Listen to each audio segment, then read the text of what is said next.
좀 주셨는데요.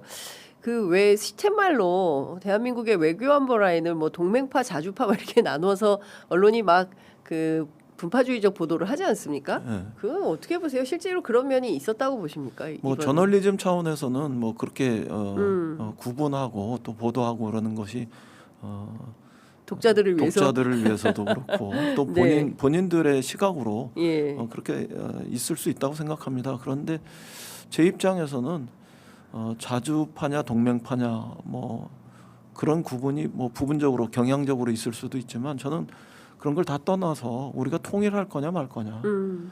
평화적인 통일을 할 거냐 아니면은 물리적인 충돌 내지는 네. 뭐 갈등 이런 것들을 굉장히 유발하면서 네. 그런 통일을 할 거냐, 예. 뭐 이런 데서 엄청난 차이가 있는 거라고 생각합니다.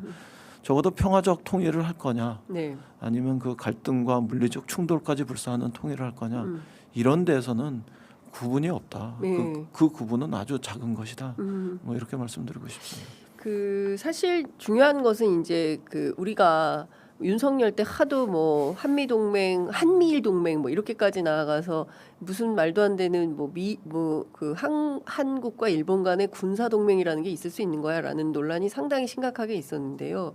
이제 외교의 다변화가 필요하다라는 얘기를 많이 하고 있습니다. 이 새로운 한미 관계 수립도 필요하다. 그리고 특히 이란 전쟁 이후에 국제 질서가 다시 바뀔 텐데 그 속에서 우리는 어떤 외교 관계를 가져가야 하느냐 고민이 많이 있으실 것 같아요. 뭐 저를 비롯해서 정치에 그 몸담고 있고 특히 국가 공식적인 어떤 네. 기관 이런 데 참여하고 있는 사람들은 동맹의 문제들에 대해서는 뭐 신중하게 이야기할 필요들이 있습니다. 네. 그게 뭐 단순한 처세의 문제가 아니라 국가 운명과 관련된 문제이기 때문에요. 궁극적으로 어떤 선택을 할 거냐의 문제와는 또 다른 과정의 어떤 관리 또 발전 이런 것들은 되게 중요한 문제니까요. 그런 측면에서 이렇게 한미 간의 어떤 동맹 질서 이런 것들을 그 부정할 사람들은 뭐 제가 볼 땐 거의 없어 보입니다. 네. 아무리 진보적인 정치를 하는 사람들이고 저보다는 더 왼쪽 정당에 네. 속해 있는 분들, 더 급진적인 정당을 표방하는 분들일지라도 동맹 문제에 대해서 그렇게 함부로 이야기하는 분들은 제가 많이 보지 않았습니다. 네. 오히려 동맹의 성격의 변화 혹은 좀 더 고도화 발전 뭐 네. 이런 측면들에 주목하고 있는 것으로 보여집니다.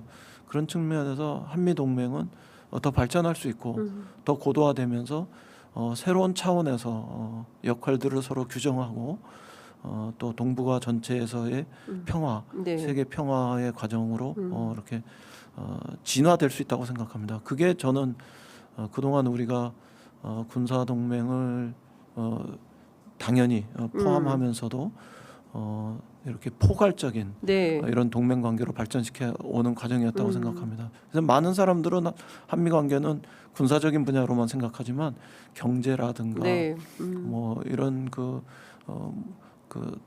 다양한 분야에서의 그런 그 발전 네. 이런 과정들이 있었죠. 그래서 우리는 그런 과정에서 좀 더 이렇게 그 한미 관계가 한반도에 있어서도 또 세계 질서에 있어서도 군사 동맹뿐만 아니라 네.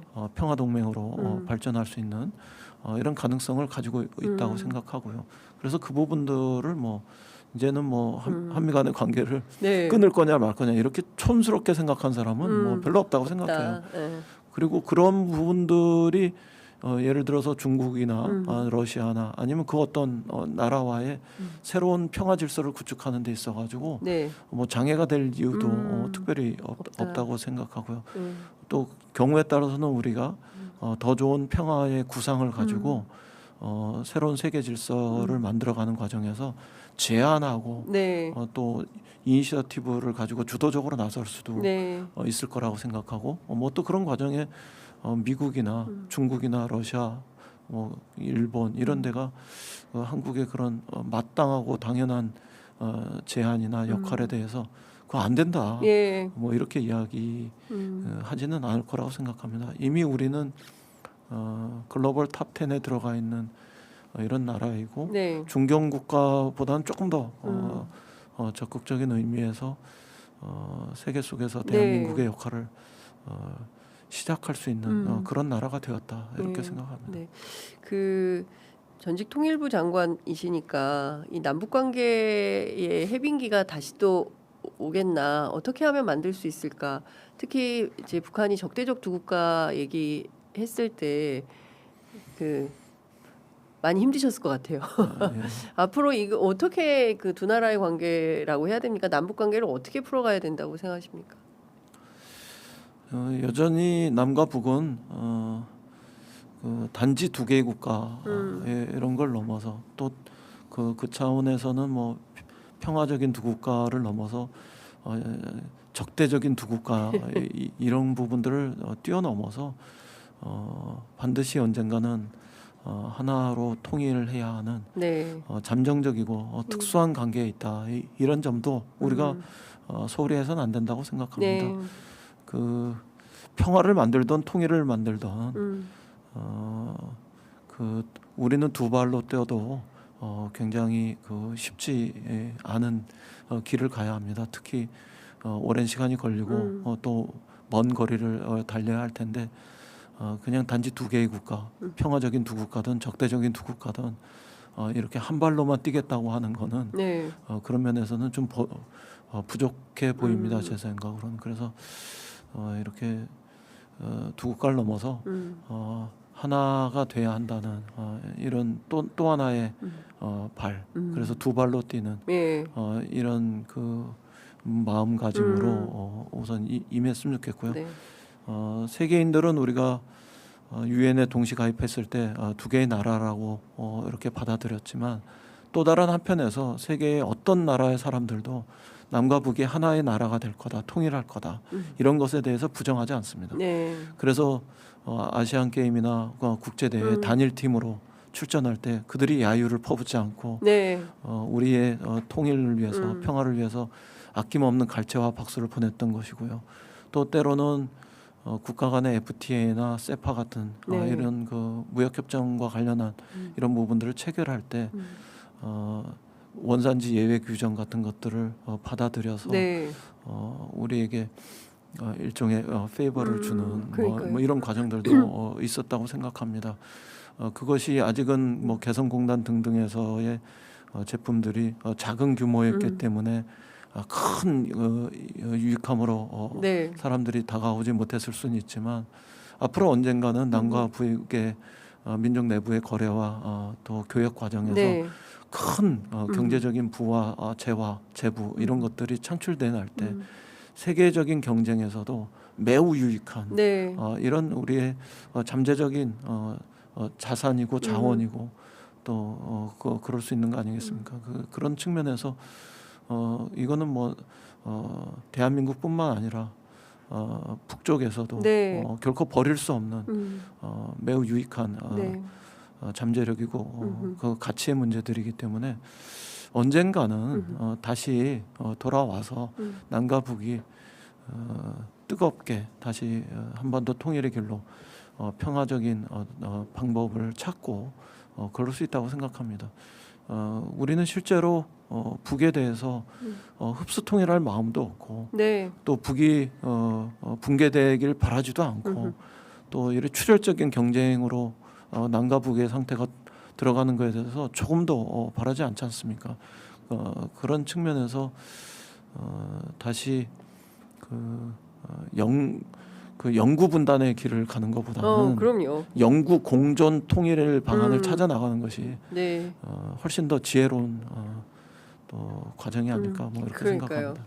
노무현 정부 때 제가 통일부 출입 기자였는데 그때 금강산 관광, 거기 금강산에서 이산가족 상봉도 많이 했고요. 그리고 개성 관광도 있고 막 여러 가지 많은 남북 간에 이제 좋은 일들이 많이 있었는데 그 이재명 정부에서 다시 좀 남북 관계가 빛을 발하게 될지 궁금합니다. 특히 5월 14일 미중 정상회담 이후에 북미 간 접촉이 있을 수 있다라는 전문가들의 분석이 있는데 의원님 어떻게 보십니까?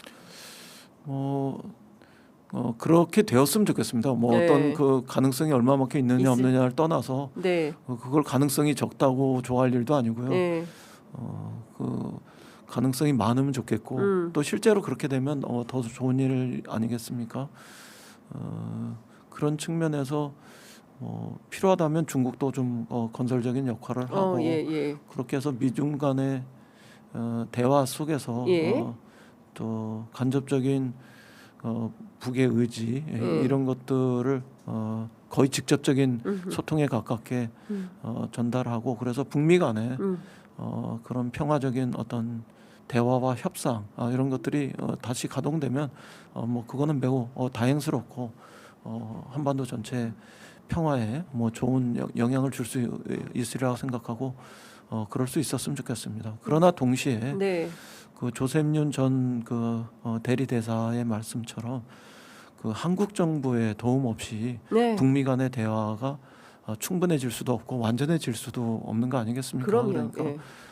다른 한편에서는 동시적으로 북미 관계 못지않게 혹은 그 이상으로 남북 관계를 여는 그런 대화와 협상의 채널들 이런 것들도 있어야 한다 이렇게 생각합니다. 또 그런 과정으로 북이 나왔으면 좋겠고요.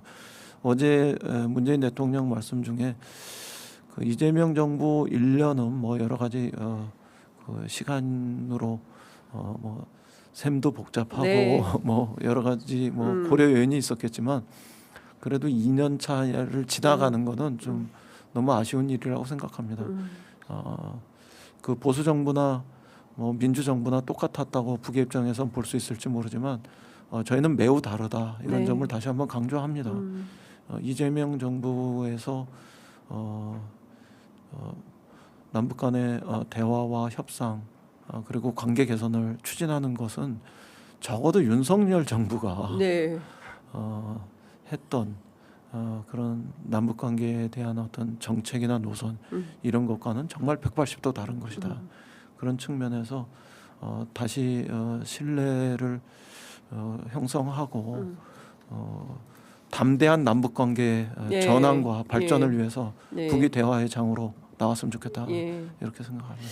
그 이번에 더불어민주당이 지방선거와 재보궐선거에서 이제 대승을 하게 되면 유례 없이 중앙 권력, 지방 권력 그리고 또 의회 권력까지 싹 다 소위 얘기하는 이제 그 민주진보 계열이 이제 집권하는 시대가 열리는 겁니다.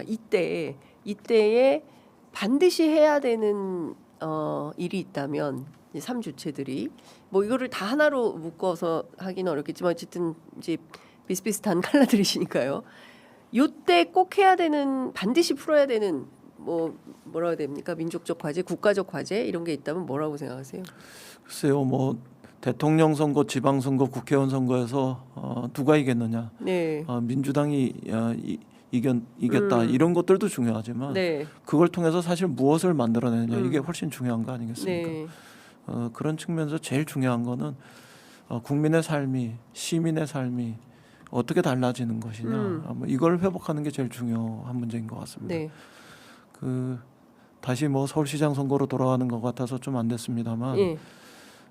이게 미국과 이란의 전쟁 속에서 중동이 흔들리고 석유의 공급 이런데 엄청난 차질이 있으면서 물가가 오르고 네. 경제가 불안해지고 전망이 불안해지고 이런 때 어떤 후보는 보수의 재건을 위해서 출마 일성으로 내놓는 이런 후보도 있지만 우리 정원호 후보 같은 경우에는 민생의 회복, 경제의 어떤 그 안정 이런 걸 위해서 자신의 그 시장으로서의 어떤 목표 이런 걸 일성으로 가져가는 이런 그 행보를 하지 않습니까?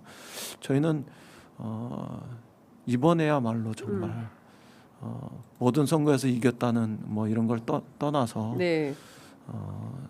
그 민생의 회복 혹은 그 시민들의 어떤 경제의 어떤 그 더 나은 이런 상태 네. 뭐 이런 거를 만들기 위해서 정말 전력을 다해야 된다고 생각하고 그런 측면에서 지방 선거는 대통령 선거나 국회의원 선거보다는 훨씬 더 가까운 곳에서 네. 내 삶의 주변에서 내 삶을 더 낫게 만드는 일꾼을 뽑는 것이기 맞습니다. 때문에 예.